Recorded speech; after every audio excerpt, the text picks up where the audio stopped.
Hi Soul Fam, welcome back to this channel where we do tarot card readings every single Monday. If we have not met before, my name is Frances and I'm the founder and lead practitioner at Four Noble and also the creator of the Four Noble Tarot deck, which we use every week. And if you love, you can purchase via the link in the description box below. It comes with the 78 tarot cards, which are all hand illustrated by lovely designer Haley. She is Old Soul Studio on Instagram. And it also comes with a guidebook as well, which I wrote / channeled from Spirit. And I'm so honored to work with this deck with you in this way and love it when you feel empowered to work with it on your own as well. So again, description to purchase is in the link below. Also, I don't know if I've ever mentioned this here. I know a lot of you already know this, but I do one-on-one sessions. So I do Reiki sessions via distance as well as tarot card readings via distance. So if anyone is ever interested in working one-on-one with me, please check out also the description box.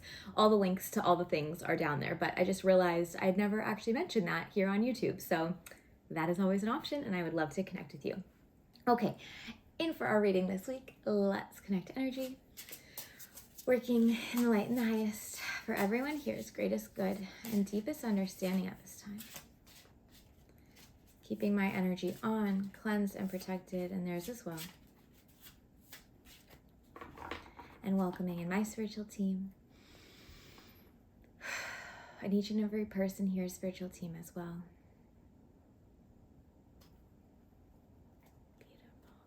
All right, what do we need to know this week? We always start with the wider question, and sometimes we go deeper, a little more specific, and sometimes Spirit just wants to give us some guidance and some places to focus. So what we need to know this week, I'm going to hover my hand over the cards, pull the ones for us, and share them in just a moment. What we need to know this week.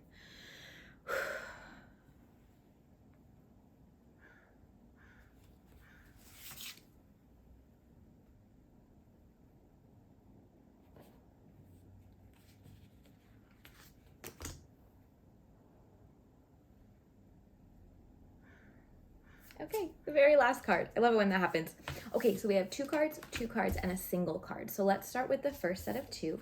First card here, lovely, Ace of Wands. And then we have, the Five of Wands. Okay, so Ace of Wands, let's start here. This card is beautiful. Ace of Wands is all about new beginnings, starting something new, fresh energy. But with Ace of Wands, it's about understanding that this is not like an overnight thing. Last week we talked a lot about how we're still kind of in Hanged Man energy, but we're actually coming out of it this week, which is beautiful. Hangman energy is still the in-between, kind of in the cocoon. This week, we are the butterfly. We have transformed, but it's important that we remember that we're still not in the suddenly everything is different energy. We still have to take things step by step and trust the process. So while things are moving a bit more now, we're not really feeling in that stuckness. Be patient with yourself and give yourself grace, because likely what's going to come up for you is a lot of confusion on where to move, self-doubt about if you can do the things that you want to do, or whatever the thing is that you're starting, even if it's just more of a forward moving energy. There's some confusion or some questions there. The Five of Wands talks about conflict, and this card specifically is talking about today internal conflict. Actually, they're saying both types of conflict. So let's start with the internal conflict. This is conflict of the mind. Can I, can't I? I don't know what to do. I don't know what steps to take. I don't know where should I go? I don't think I can do this. I don't think, right? A lot of confusion, self-doubt, busyness in the brain, overwhelm, which is actually inhibiting you from taking those steps forward one at a time. Part two of Five of Wands with the conflict, it might feel as though we can kind of get in this a little bit melodramatic energy where it's like the world is against us, nothing is working, everything is hard, where it almost feels like the conflict is out here and it's coming at us and we're trying to filter our way through it. So be mindful of, number one, the stories in your head this week, inner critic thoughts, fear, doubt, confusion. Address it as it comes, one step at a time. That's usually the answer, is just take it slowly. We also have Ace of Wands, Five of Wands. Wands are generally slower moving cards, kind of like the planting of seeds. So give yourself grace as you're not only in this new beginning, which is exciting, this new forward moving energy, but also give yourself grace as you're moving through the uncertainty of it. It's okay not to know, because there may be some conflict in here, but B, conflict out here. And when I say conflict, I mean more obstacles or things that need resolution, things that need attention so that you can move through them. They are resolvable. So I want you to hold on to that, and please stay committed, because just because we have an ace in tarot, meaning yay, new beginnings, it's up to you to complete. Right? We are at step 1 right now. You're the only person who can get through step 10 and then through to the king, right? The tarot card deck goes 1 through 10, page, knight, queen, king. Kings, 10s are completion, but kings are mastery. So you're the one who has to get through that whole process. We're just at the beginning now. It's normal for there to be confusion or uncertainty and obstacles along the way, because that's part of our growth and our learning. So go with grace, give yourself patience, and just take it, again, they keep saying, one step at a time. Don't worry about the whole big thing yet. What feels good now? What feels right now? What supports your circumstances now? Do that. The rest will unfold. They're saying don't overwhelm yourself with the uncertainty of the unknown, right? Well, if I do this, but then this happens, right? We get so tangled up and then we don't move. Then we don't go from ace to 2 and all the way through. So just what is the next step for right now? That is enough, okay? Cool. Okay, then we have these 2 cards. First one, ooh, fun, Knight of Cups. An Ace of Swords, so another ace, which is beautiful. Again, we're coming into that new, fresh energy. What I love about these cards, I'll show you them in just a moment, they're way more fun and playful, and like they'll feel a little bit better than these first 2 cards, which are still really beautiful, but again, they kind of acknowledge our humanness in a way. Like, things take time, you're going to be confused, but it's okay. How we're going to move through that this week, where your team wants you to focus energetically, is what feels good. So the Knight of Cups is truly what feels good, move in that direction. So anytime actually that you have uncertainty here from the 5 of Wands, I don't know what to do, I can't do that, who am I to do this, what do I think that I can do, I'm not good enough for that, blah, blah, blah. It's like, whoa, time out, right? Does this feel good? Does this feel right? Does this bring me joy?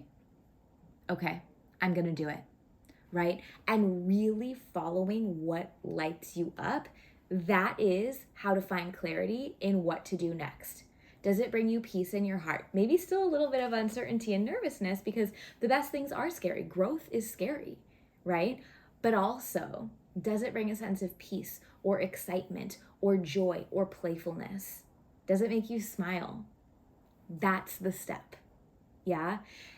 As you are following your joy, the speed from Ace of Wands is going to speed up, intensify to Ace of Swords energy. This is still a new beginning, but it's way faster. It's like, I'm hearing bing, bang, boom. It's very bing, bang, boom, where Ace of Wands is, again, the planting of the seeds. So if we allow the five of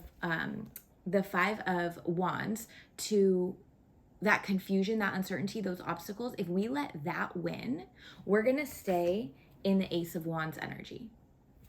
But if we follow our joy and do what lights us up, even if it feels scary, even if we still have uncertainty, we're actually going to start moving forward way faster in Ace of Swords energy. Yeah. And the next step will unfold way quicker, because we're going to follow that joy and be like, oh, whoa, look, I did that. And I'm not where I was, and I'm closer to where I'm going. And hey, look, I'm okay. And hey, look, I still don't know what I'm doing, but I feel pretty good. And I did the next step, so I can do that again. Let's go. And things start to really, really pick up for you, and your confidence builds, which also speeds things up, because you learn to trust yourself, and you learn that when things feel good, that's good. I don't know why, but as humans, whenever things are really good, we're kind of like, okay, when is the other shoe going to drop? Something's going to go wrong here. This is too good to be true. I don't know why we do that, but we do. So I want you to work on silencing that thought. If things are good, let it be good. Let things pick up. Allow yourself to just follow the joy and be in your happiness. And that's enough. That's more than any of us could ask for, but don't doubt it when it happens, okay? We are being told here that when you follow what feels good,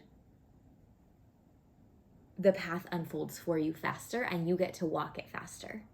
Yeah. And this isn't about speed, as in like you have to rush to the end, but it's more about not feeling in that stickiness that a lot of us have felt. Okay.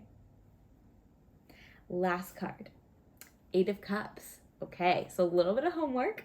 As we are moving forward and doing what feels good, we also need to pay attention to what does not feel good and what we're ready to leave behind. 8 of Cups says we need to walk away from what does not feel good, what does not bring us joy, what does not serve us. This is oftentimes more around feelings, but feelings are often triggered from thoughts. So I want you paying attention to both. This includes inner critic, self-judgment, fear, insecurity, self-confidence, self-worth, past experiences that don't feel good, choices that don't feel good, habits that don't feel good, things that you do in your day-to-day that don't feel good, people in your life that don't feel good. I want you to think about literally the question, what doesn't feel good? What do I do that makes me feel kind of like, right? Even like social media accounts, we all have those ones where we see them, we're like, dang it, like I don't know why I feel weird, but I kind of feel weird now. Like I just don't feel good. Unfollow or mute. Yeah, like that's a good example of what we're going to be doing this week, paying attention to the things, and understood, I'll share the word in a second, but paying attention to things that really affect our emotions in some way. I'm hearing the word expired, the things that have expired in our life. So think about that, maybe journal on that or meditate on that. The question is, what in my life doesn't feel good now, and what in my life might have felt good but no longer does because that energy has expired and it is time to be thrown out. Otherwise it's going to make me sick, right? If we eat the food that's expired, we can get sick from it. Same thing with our emotions and our thoughts and our experiences. If we are still doing things that have expired, we are going to, I don't want to say get sick, but we are not going to be well. We will not be in flow. So really this week, understanding that the energy is on our side moving forward, which is amazing. Does that mean that there's going to be no confusion or uncertainty? No, that's part of being human. However, if we choose what feels good and move in that direction, whilst also walking away from what does not feel good, that's when we come into alignment. So it feels like we're kind of in a little, we get these a lot, these little audit weeks where it's like, hey, check in, time to check in. What feels good, what doesn't feel good? Energy is on your side now. So you gotta let go, move away from, release from the non-serving and move toward the joy bit by bit. Even if it doesn't make sense, follow the way of the heart. It will make sense looking backwards. Yeah? Okay. Beautiful. So I encourage you all maybe to journal on this, meditate on this, think about it, really ask yourself those questions, because if we don't stop and ask the questions, we like think we answer them, but we don't actually. We need to give ourselves the time to do so. So really be with this, preferably today or tomorrow, so that you can put the work into action this week and really get to exist in this energy. If you would like to share how this resonated with you or what you are letting go of or what brings you joy, please feel free to do that in the comments. I would love to read, hear, celebrate you, support you, all the things. If you feel called to donate to what I call the love jar, I will leave my PayPal donation link in the description box below. This helps me to show up with energy for you every week. So thank you so much for that. I see your name when you send your donation, and I send so much love and light and gratitude back to you. So thank you. And if you have not already, please don't forget to like this video. That really helps me out, and to subscribe to this channel. Share this video with a friend who you think would enjoy it or learn something. And I am so grateful to share this space with you, and I look forward to seeing you again next Monday.